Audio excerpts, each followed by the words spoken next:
તો ચોમાસું નજીક આવતા જ સરકારી વિભાગો પ્રી મોન્સૂન કામગીરીના નામે લાખો રૂપિયાના આંધણ શરૂ કરે છે, પરંતુ હવે જ વરસાદમાં આ કામગીરીની પોલ ખુલ્લી થઈ ગઈ છે। આવો જ એક કિસ્સો સુરત જિલ્લા માંગરોળ તાલુકાના પાલોદ ગ્રામ પંચાયતમાંથી સામે આવ્યો છે।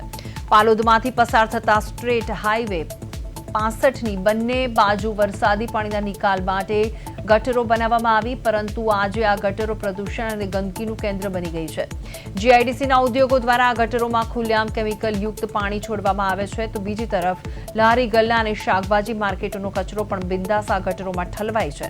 હાલ પંચાયત દ્વારા જેસીબી લગાવીને સાફ સફાઈ તો શરૂ કરાઈ છે, પરંતુ ગંદકી કરનારા તત્વોને દંડ કરવાના બદલે જનતાના ટેક્સના લાખો રૂપિયા સફાઈ પાછળ વેડફાઈ રહ્યા છે।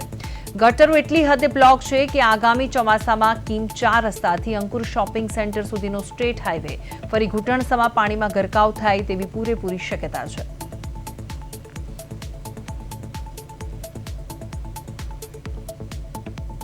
અને આ સ્ટેટ હાઈવે ને બંને તરફ જે ગટરો આવી છે, આમ તો આ ગટરો વરસાદી પાણીના નિકાલ માટે બનાવવામાં આવી હતી, પરંતુ પાલોદ ગામની હદમાં જે આ ગટરો આવેલી છે અને આ ગટરોમાં કંપનીનું કેમિકલ વાળું પાણી અને કચરો છે તે આ ગટરમાં ઠાલવવામાં આવે છે। એટલે ચોમાસું આવે છે ત્યારે આ કચરાના કારણે બધું પાણી સ્ટેટ હાઈવે પર ફરી વળે છે। ગ્રામ પંચાયત પ્રી મોન્સૂન કામગીરી કરે છે।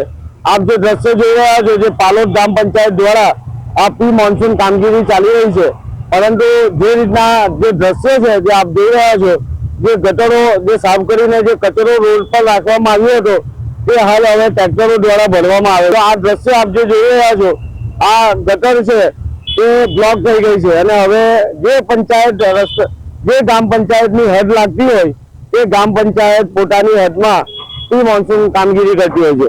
અને હાલ જે કામગીરી કરી રહી છે આ પાલોદ ગ્રામ પંચાયતની હદ છે અને પાલોદ ગ્રામ પંચાયતની હદમાં પ્રી મોન્સૂન કામગીરી ચાલી રહી છે। માંડવી સ્ટેટ હાઈવે છે, વાહનોથી ધમધમતો આ માર્ગ છે અને આ માર્ગ પર દર ચોમાસામાં પાણી ભરાઈ જતા હોય છે। એનું રીઝન છે વરસાદી પાણીનો નિકાલ ના થવાના કારણે પાણી ભરાતા હોય છે, કારણ કે જે વરસાદી પાણીના નિકાલ માટેની ગટરો છે તે બ્લોક થઈ જતી હોય છે અને ક્યારેય પણ આ કામગીરી છે તે યોગ્ય રીતે ના થતી હોય એના કારણે આ પાણી ભરાવાની સમસ્યા થતી હોય છે।